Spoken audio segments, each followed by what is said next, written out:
আসসালামু আলাইকুম।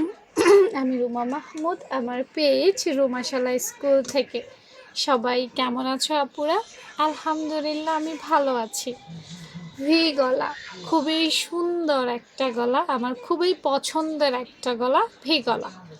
আজকে আমি পারফেক্টভাবে এই ডিজাইনার ভি গলাটা তোমাদেরকে কাটিং করে দেখাবো, একদম মেজারমেন্ট এবং কাটিং স্কেল সহকারে।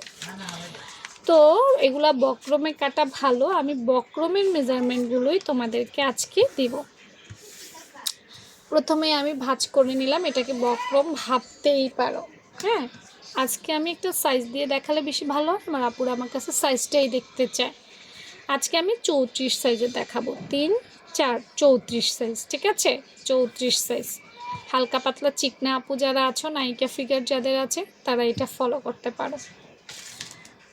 তো প্রথমে যেটা করব দেখো, প্রথমেই আমি এখান থেকে পাশে 3 ইঞ্চি নেব। হ্যাঁ, 3 ইঞ্চি, নিচেও আমি 3 ইঞ্চি নেব। এটা বক্রমে হবে কিন্তু 3 ইঞ্চি। তারপর আমরা এভাবে সুন্দর করে এইভাবে একটা দাগ দিয়ে দিব, মানে পাশের দাগটা দিয়ে দিব। লম্বায় নিব আমরা 6 ইঞ্চি, 6 ইঞ্চি 34 সাইজের জন্য। প্রত্যেকটা মেজারমেন্ট আসলে ইম্পর্টেন্ট, একটা মেজারমেন্ট না আরেকটা মেজারমেন্টের সাথে মিলবে না। বা একটা দেখো, তুমি একটু চিকনা আরেকজনের একটু মোটা, তো দুজনের কি একই রকম দিলে হবে? হবে না। আর আরেকটা জিনিস বলি, এটা দেখতে যেমন মনে হয় না, এটা ঠিক এভাবেই কাটিং করে না। কাটিংটা একটু ভিন্ন স্টাইলে করতে হয়, না হলে গলার উপরে পারফেক্ট শেপটা আসে না। পারফেক্ট শেপটা আনার জন্য আমরা কি করব দেখো, প্রথমে গলার দুই সাইড সরানোর জন্য, হ্যাঁ, এটা গলার দুই সাইডটাকে আমরা সরানোর জন্য 1.5 ইঞ্চিতে একটা মার্ক করব। কত ইঞ্চি? 1.5 ইঞ্চি। দেখো এখানে 1, এখানে 1.5। হ্যাঁ, 1.5 ইঞ্চির মধ্যে একটা মার্ক করব। এটা আমাদেরকে মাথায় রাখতেই হবে। 1.5 ইঞ্চির মার্কটা রাখার পর আমরা এখানে মিডল থেকে, খেয়াল করো, এখানে মিডল থেকে একটা দাগ দেব। দাগটা যে দিব, দেওয়ার ক্ষেত্রে এখানে আমাদেরকে যেটা করতে হবে, এখান থেকে ধরে 2 ইঞ্চি বা 2 ইঞ্চি থেকে, আচ্ছা আমি 2 ইঞ্চির মধ্যে একটা দাগ দিই। 2 ইঞ্চি, দেখা 2 ইঞ্চি, একটু 19-20 হতে পারে, নো প্রবলেম, একটু 19-20 তো হবেই, কি বলো? 2 ইঞ্চির মধ্যে দিতে পারি, 2 ইঞ্চিতে দিচ্ছি এইভাবে। বাকিটা আমরা পরে দেখে নিব। যদি শেপ না হয়, ওই যে বারবার বললাম, এগুলো শেপ মিলানোর জন্য কিন্তু একটু এদিক একটু সেদিক করতে হয়, না হয় কিন্তু হয় না। আচ্ছা, এখন দেখো এই যে কর্নার দেখতে পাচ্ছ, এই কর্নার থেকে আমরা এইভাবে একটা দাগ দিতে পারি। এই যে এটা সোজা, এটা কিন্তু সোজা হবে। হ্যাঁ, এইটা সোজা, কারণ হচ্ছে V shape, V shape, V ইংরেজি ভি, নিচে কিন্তু ইংরেজি ভি থাকতে হবে।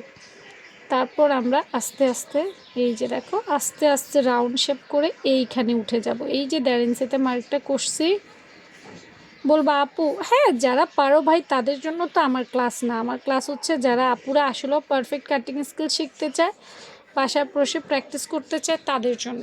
তোমরা যদি একেবারেই পেরে যাও, তাহলে তো আমার এটা দেখার প্রয়োজন নেই, কি বলো, তাই না?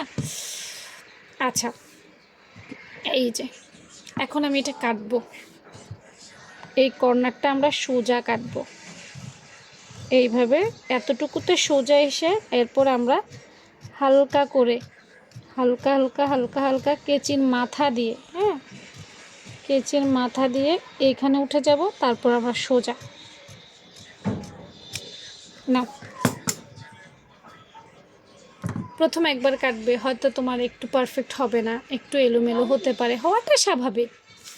হ্যাঁ, হওয়াটা স্বাভাবিক, কিন্তু কয়েকবার যখন প্র্যাকটিস করবে তখন ভি গলা চলে আসবে। দেখো এই ভি গলাটা কোটিতে দিতে হয়, আংরাক্ষা কাটিং দিতে হয়, কিছু কিছু ড্রেস আছে ভি গলা ছাড়া হবেই না, অর্থাৎ ভি গলাই লাগবে ওই ড্রেসের মধ্যে। তো যদি শিখে যাও তাহলে কিন্তু যে কোনো কিছুতেই এটা অ্যাপ্লাই করতে পারবে। চলো আমরা একটু খুলে খুলে দেখি যে আমাদের এটা কেমন হয়েছে। হ্যাঁ, আমি নিজেও কিন্তু জানি না, তো দেখবো কেমন হয়েছে। এই যে ভি গলা এমন হয়েছে। এখন তোমাদের মতামত চাচ্ছি, কেমন হয়েছে, ভালো হয়েছে কিনা, সুন্দর হয়েছে কিনা, তোমরা বাসায় প্র্যাকটিস করবে কিনা, উপকার হলো কিনা, মন্তব্যটা কমেন্ট বক্সে অবশ্যই করবে। কারণ তোমাদের মন্তব্যের উপরে ডিপেন্ড করেই কিন্তু আপু এই ক্লাসগুলো বা এই মেজারমেন্টগুলো বা এই কাটিং স্কুলগুলো দিব। যদি তোমাদের মন্তব্য না পাই তাহলে কিন্তু ভালো লাগে না। হ্যাঁ, যেহেতু আমি এগুলো তোমাদের জন্য দেওয়ার চেষ্টা করি, তাই অবশ্যই কমেন্ট সেকশনে লিখবা। আর কী ধরনের কাটিং দেখতে চাও, কোন গলাটা দেখতে চাও, সেটাও লিখতে ভুলবা না। ওকে, তো ভালো থেকো সবাই, আল্লাহ হাফেজ।